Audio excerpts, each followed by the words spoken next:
この動画はオリーブツリーミニストリーのジャン・マーケルによる時を理解するという番組に解説を加えたもので、トランプ第二次政権によって大きく変化している世界を聖書的視点で見つめ、聖書の終末預言にどう関わっているかについて語っているものです。前編、中編、後編の3部からなり、この動画は中編でクリスチャンとトランプとイスラエルについて語っています。この動画の前にクリスチャンとトランプと世界経済フォーラムにどのような関係があるのかについて語っている前編動画がありますので、そちらをご覧になっていない方はぜひそちらもご覧ください。ジャン・マーケルはビホールドイスラエルのアミール・ツァラファティやカルバリーチャペルの牧師たちと共に聖書預言のコンファレンスを頻繁に行っています。この番組ではジャン・マーケルが元アメリカ下院議員であり、現在はクリスチャン大学であるリージェント大学の政治学部長であるミシェル・バックマンにインタビューしています。それではご覧ください。Michelle, I'm transitioning here just a little bit. You and I have both watched with deep interest and concern, quite frankly, since October of 2023, terrible invasion by Hamas into the kibbutzim in southern Israel, which set the stage for the last year and a half of complete turmoil, not just in Israel, but other places as well. As we speak, there's been a hostage deal. You and I aren't really impressed with it, including with this Mr. Steve Witkoff. Part of that is based on Joel 3:2. I'm going to read that. Joel 3:2 says, I will gather all nations and bring them down to the valley of Jehoshaphat. There I will put them on trial for what they did to my inheritance, my people Israel, because they scattered my people among the nations and they divided up my land. And some translations say they parted my land. So why don't you speak into this based on particularly this Bible verse? This is profoundly important. There is only one criterion upon which nations will be judged. That's on how nations treat Israel. Did they divide the land of Israel or seek to divide it? Or did they seek to scatter the people? This is crucial. Every Christian needs to understand this. Every pastor needs to understand this, because any world leader can't be successful if they don't understand Joel 3 verse 2, which instructs that nation, you will be judged on how you treated Zion. We know from Genesis 12:3, we as individuals will be blessed if we bless Israel, we'll be cursed if we curse Israel. ここで創世記12章1節から3節までを読んでみましょう。その後、主はアブラムに仰せられた。あなたはあなたの生まれ故郷、あなたの父の家を出て、私が示す地へ行きなさい。そうすれば、私はあなたを大いなる国民とし、あなたを祝福し、あなたの名を大いなるものとしよう。あなたの名は祝福となる。あなたを祝福する者を私は祝福し、あなたを呪う者を私は呪う。地上のすべての民族はあなたによって祝福される。これは神がアブラハムに約束された祝福です。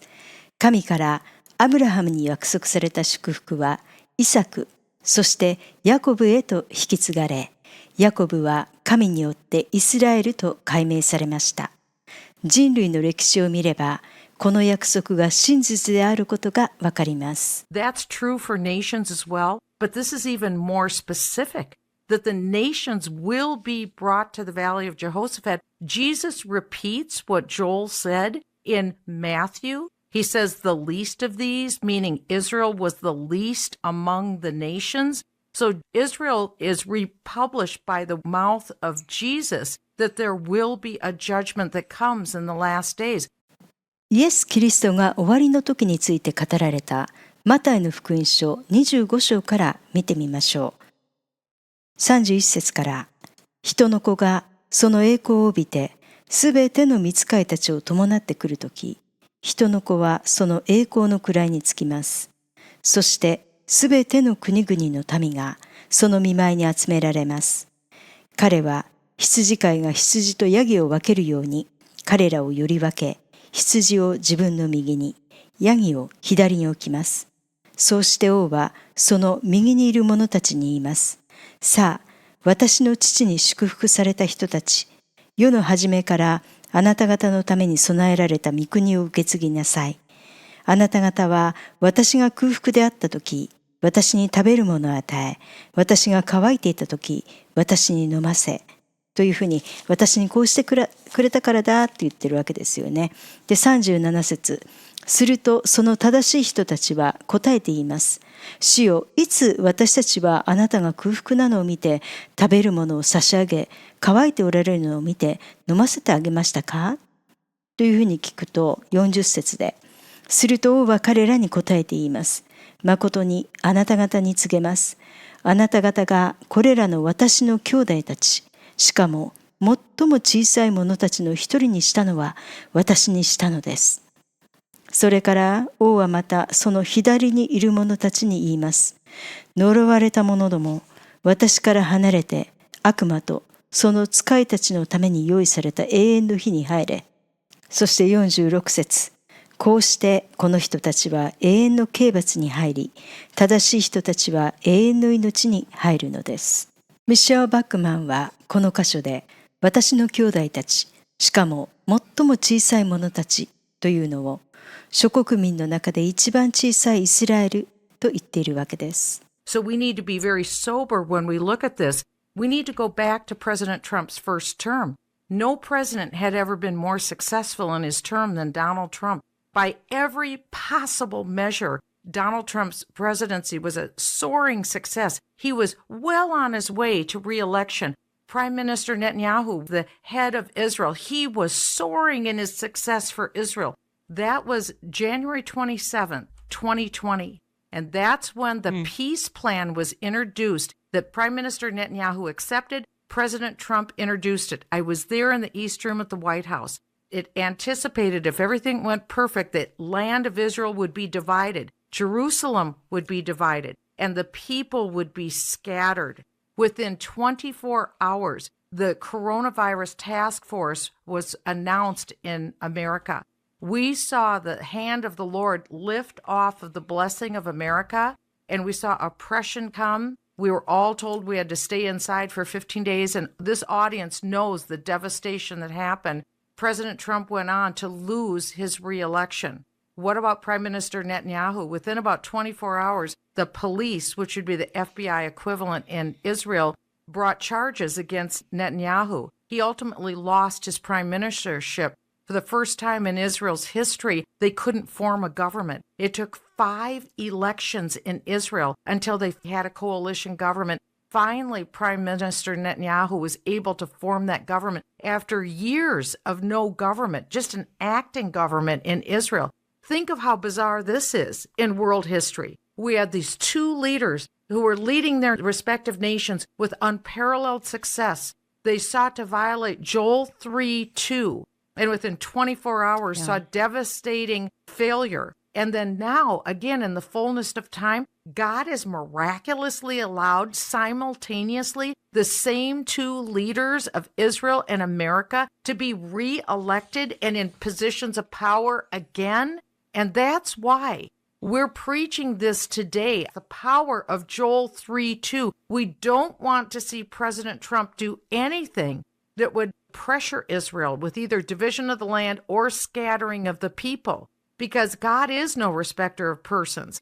Even though this is the most pro-Israel president America's ever had, we could see his presidency nipped in the bud because of what he does to Israel that would be against Joel 3, verse 2. And the same for Prime Minister Netanyahu. We have a small window of opportunity when we can see advances. Again, what have we seen in a year and a half with Israel? We've seen 7 nations attack her. Israel's never had this level of attack. And yet, God has moved around the pieces on the chessboard so that we may see the most miraculous victory ever in the next few months in our lifetime if Israel takes this opportunity to remove the nuclear threat from Iran, to remove the economic wherewithal of Iran. And then President Trump most recently talked about not dividing Israel, but instead removing off of that land the 1.5 million, 2 million people in Gaza, because he said all they've done is trying to commit genocide against the Jews. The Jews have never tried to commit genocide against the Gazans. It's only been one way. これらイスラエル情勢に関しては、ビホールドイスラエルのアミール・ツァラファティの中東アップデートをフォローするのが一番良いかと思います。多くの方がご存知だと思いますが、一応リンクを概要欄に貼っておきます。And so he suggested that Jordan, which has the Arabs from the Gaza region, perhaps they should go to Jordan. Perhaps they should have a life and go to Egypt, because there is no future for them in Gaza. They have stated among themselves, the Hamas leadership, all they want is to kill every Jew. That's their game plan. They don't even really care about the land. It's the Jews they want dead. And so you need to remove that mindset. And the only possible chance they may have to get deprogrammed from this hatred is be moved to a different country. I think, Michelle, the concern you and I have is that President Trump sees that the Steve Witkoff was some kind of a genius negotiator. We are concerned that there's some blindness going on there, and we're being kind here to say that. Limit it to that. Well, it was a terrible deal. And the other concerning factor here is that Steve Witkoff himself was compromised because he had done prior business deals with the Qataris. The Qataris were the ones who came up with this terrible plan regarding the hostages. Now, the obvious that we all agree with is the release of these hostages. That's a blessing. And so now we're finding out that many of these hostages, unfortunately, are already dead. So I want to call on this listenership to pray Romans 8:28 over the hostage deal. Pray that God would take what really is a very bad plan and use it for good. Again, this may be a genius if we can get every living hostage out of this region and then remove the Gazans from the land to give them a better life somewhere else, and then have that buffer next to Israel. We could have a tremendous change here, but the deal was bad. It's thousands of murderers and rapists who were released. So it wasn't one murderer for the sake of one innocent hostage. This happened before. The fellow Sinwar who planned October 7th, he was released in one of these hostage releases. And all this does is inspire more terrorists to steal and kidnap more innocent Jews. The only thing that will stop this process is if the Gazans are removed from their own land. They need to lose their land, and they should. カタールによって提案された3段階の人質解放及び停戦案は不平等でひどい取引でしたが、トランプがパレスチナ人はヨルダン及びエジプトに行くべきであり、廃墟と化したガザ地区はアメリカが協力し、地中海沿岸の美しいリゾート地のように建て直すという画期的な案を提案しました。トランプ政権下でサウジアラビアなど他のアラブ諸国とのアブラハム合意が進めば、エゼキエル書38章で語られているエゼキエル戦争の条件が整うことになります。つまり、その国イスラエルは剣の災害から立ち直り、その民は多くの国々の民の中から集められ、彼らは安心して住んでいるという条件、イスラエルは安心して住んでいる平和な国となっているという条件です。また、アラブ諸国の王たちがイスラエルと友好的な関係になっているという条件です。続けて、主の御心を祈りましょう。この後、人工知能と終末預言との関わりについても話していきますので、ぜひそちらもご覧ください。